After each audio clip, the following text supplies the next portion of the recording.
Did you know that there's a popular country music singer who's eaten crow, kept a turkey as a pet, and accidentally dyed his hair blue? It's all true, and he's one of the most famous musicians in America. This is the untold truth of Blake Shelton.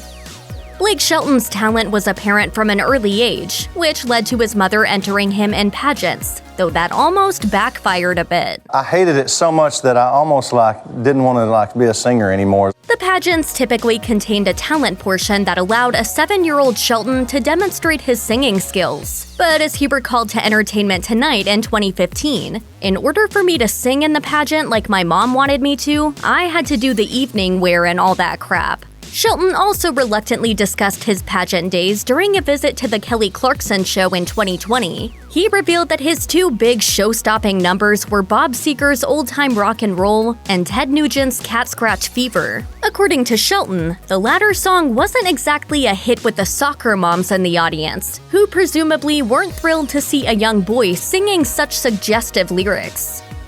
Back in 2017, People magazine announced that Shelton was that year's recipient of their annual Sexiest Man Alive honor. But if Shelton is to be believed, nobody was more surprised than he was, as he joked at the time that his reaction to the news was, "Y'all must be running out of people." A few years later, Shelton reflected on what it was like to be the sexiest man alive during an interview on CBS This Morning. As he put it, "I remember when that magazine came out, of course there's gonna be blowback and hate. But I remember I was like, man, they're right. Like, I don't disagree with any of this that I'm hearing." Despite his skepticism, the accolade did offer Shelton the opportunity to lord it over his fellow voice coach Adam Levine, who himself had been named Sexiest Man Alive back in 2013. This played out in a behind-the-scenes segment for the show, in which Shelton revealed a giant poster of his People cover plastered on the side of a building. They mucked up the pages of People.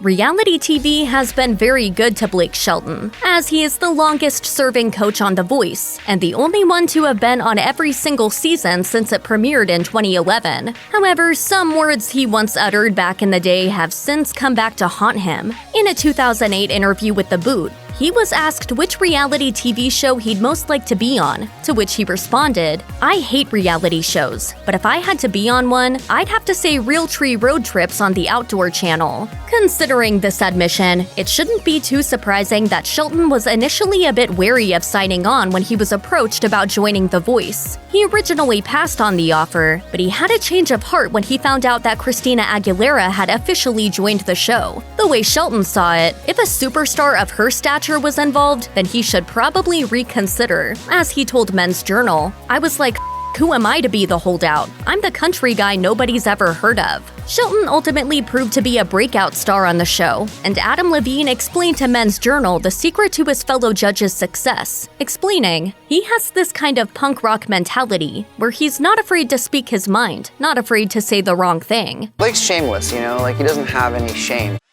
Blake Shelton is a man who has had some odd pets, and perhaps the oddest of them all is a turkey named, of all things, Turkey. Shelton even developed a hankering to start bringing the bird to award shows as his +1, as he explained to CMT in 2003. "It's because I feel a responsibility to expose him to some different things in the world. Up until this point, he's been to Arkansas one time. He has been to Oklahoma, which is where he was born, and now he lives in Tennessee. So I feel like without me, he doesn't get to do things, and I feel a responsibility to show him the world." Shelton was also given a pet by a fan one time, which he didn't even realize until after he'd taken the paper sack he'd been handed back to his tour bus. As he revealed to The Boot in 2013, "I put the sack in my lap and opened it, and a live iguana jumped out of the sack and onto my shirt. I screamed like a little girl. I think it took a year off my life. It scared the crap out of me."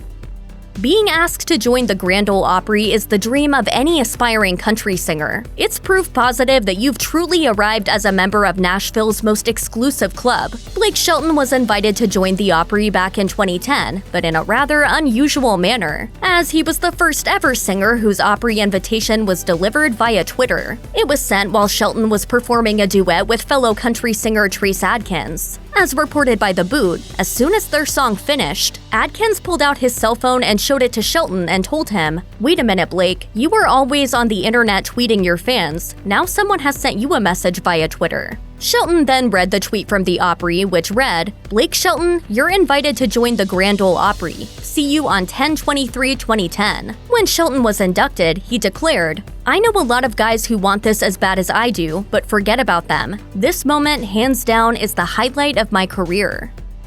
In 2017, Shelton made a successful foray into the world of hospitality when he opened his Ole Red Bar in Tishomingo, Oklahoma. He eventually opened more locations in the Tennessee cities of Nashville and Gatlinburg, as well as Orlando, Florida. And in 2021, Shelton took to Instagram to announce plans to open another location at Nashville International Airport. The Tishomingo location also hosts an adjoining music hall called the Doghouse, which features live performances from a mix of established country entertainers and up-and-coming stars in the making. As Shelton explained in an interview on the Ole Red website, the Doghouse is creating the opportunity of a lifetime, even if it's just for one kid out there somewhere. But I did feel like there was a need for something like that in this community. Not just a restaurant, but maybe a tourist type attraction. The Tishomingo location retains a special place in Shelton's heart, as it is the first Ole Red he opened, and it's located within his beloved home state of Oklahoma. But it's the Gatlinburg location that is actually his favorite. As he told Knox News in 2019, "I would say from an artist standpoint, this is my favorite of the three because of the setup of the stage and what you can see out here in front of you with the two levels."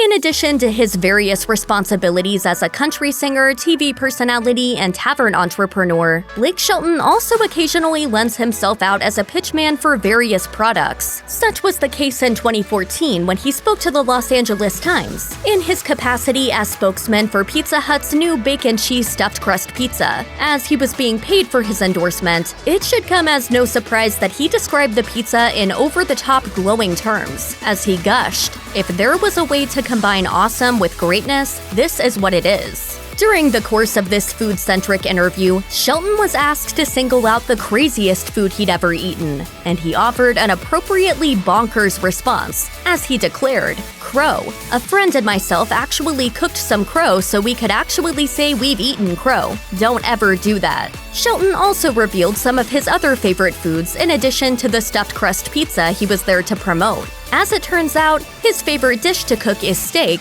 his go-to brand of beer is Bud Light, and the one dessert he can't live without is Rice Krispies treats. A 2013 Men's Journal profile of Shelton casually referenced the singer's tendency to add a splash of vodka to his on-set cup while shooting The Voice. The following year, Shelton and his fellow judge Adam Levine were speaking with Entertainment Tonight when the topic of the liquid in their cups was broached again. Levine revealed that coffee was the only thing in his cup, while adding, "Blake is a different story. He might want to be the one to tell you." Shelton indeed fessed up as he admitted, "I have vodka. I drink vodka on the show. Now that I think of it, every damn brand of vodka has been in that cup. And I don't care if you like it or if anybody likes it. That's what I drink, so get over it." I can tell by what you're saying right now, you don't like it, but I like it. Shelton is such a vodka aficionado that he eventually launched his own brand called Smithworks American-Made Vodka by Blake Shelton. As the budding booze mogul declared in a statement, "As part of the Smithworks family, I've been involved in the development of the brand, and I'm excited for everyone to finally taste what we've been crafting." At its core, Smithworks celebrates that moments in life are better spent with good people and great drinks. Blake Shelton has gone on record to profess his love of stuffed crust pizza and Rice Krispies treats, but he's also a big fan of a more naturally occurring food, specifically corn. So much so that he actually wrote and recorded a song about it, entitled simply Corn, which appears on his 2021 album Body Language. Considering that Shelton's home state of Oklahoma is pretty much bursting with corn, it makes sense that growing up surrounded by the stuff would result in a musical tribute to the crop. The song features such lyrics as, "Corn for as far as you can see around here," and "Hey, look at all that corn." Shelton discussed the origin of the song in an interview with Odyssey, as he explained, "I plan it, eat it, like it's everywhere. I literally did backflips when I heard that song and I tried like hell to make it the single. I made a serious push for corn." Alas, the executives at his label balked. As Shelton further explained, they came back with, "Hey man, I don't know that everyone is as into corn as you are. But they are. They just don't know it. It's in their chips, they're making cornbread, they drive past it on the highway, it's everywhere." Blake Shelton possesses an enviable head full of thick, shiny hair, and maintaining those luscious locks takes some effort. In a 2003 interview with CMT, he revealed the extreme lengths necessary to ensure his hair maintains its luster, and the downright unique methods he uses to keep it that way. As he explained, "You know, I am raising chickens now, and I have started going out to the barn, or when I'm out on the road, I will go buy some eggs. And I use an egg mixture with ketchup, believe it or not. I will soak my hair in that once a week for about an hour. Other than that, I just wash it in regular shampoo."